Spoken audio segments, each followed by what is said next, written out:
They're related. I never knew that, but having been diagnosed with PTSD, I found out they are. Let's talk about it.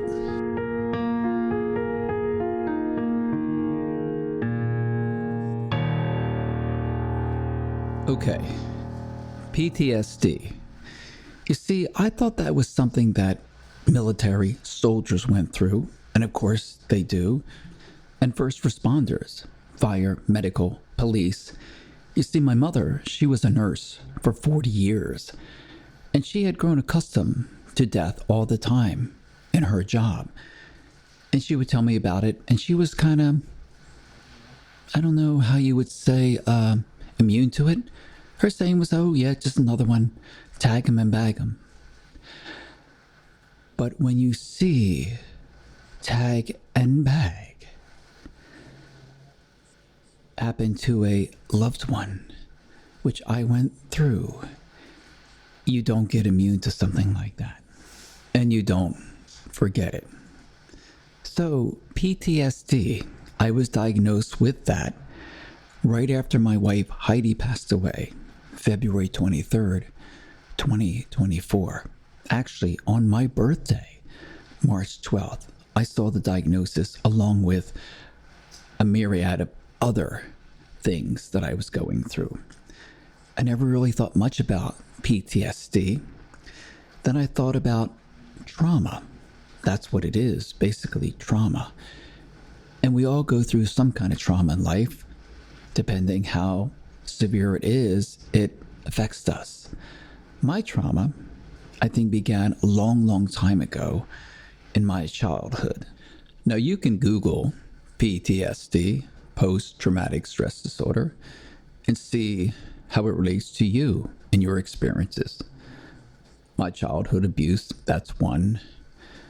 And then death, of course, is another. And when I was hit on my Vespa, that is another. And what I tended to do, maybe you do too, is suppress them, keep hidden away. One producer, a very nice lady named Annie, she said, "You keep so much hidden and you seem so bright." Yeah, we all do that, especially when it comes to grief and stress, and because we don't want to be labeled, do we? I don't want to be labeled as someone like, oh, poor him, poor me. I don't need that. I don't want that. I just want to be understood, not misunderstood. I think we all deserve that in life.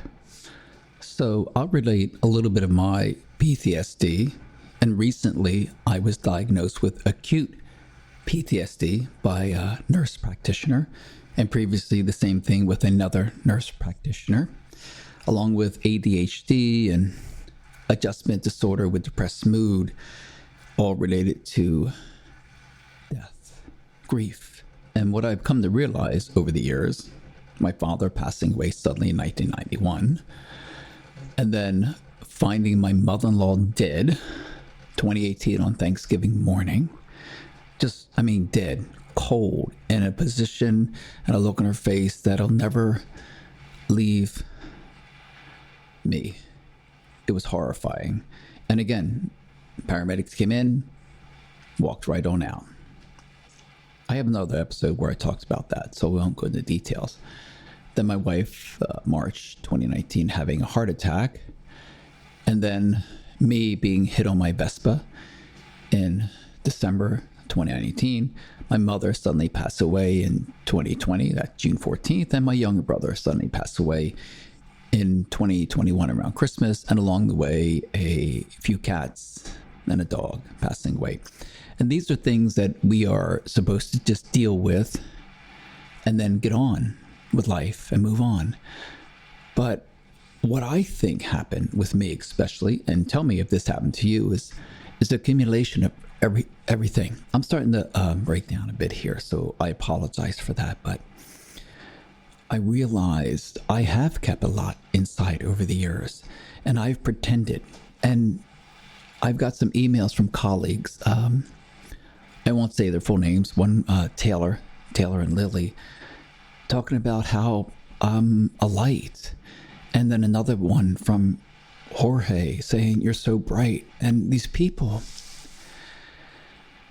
after I mentioned Heidi's passing recently, I waited quite a long time to do it, see me in a certain way that I don't see myself as this light. And it breaks me every time into tears. Because yes, I do put on a happy face. And I've done it for so long. I finally realized, after so many decades of being alive, we don't need to put that mask on. We don't need to pretend. We can be hurt. We can be wounded. We can be broken. And it's okay to share. And it's okay to feel the way we feel. So here we are on our grief journey. And I really, really hope from all my heart that what I'm saying and relating to you will help you on your grief journey. So whether you're dealing with PTSD or some other diagnosis, I want to wish you well. Until next time, I'm Glenn Darby, and this is Club Grief.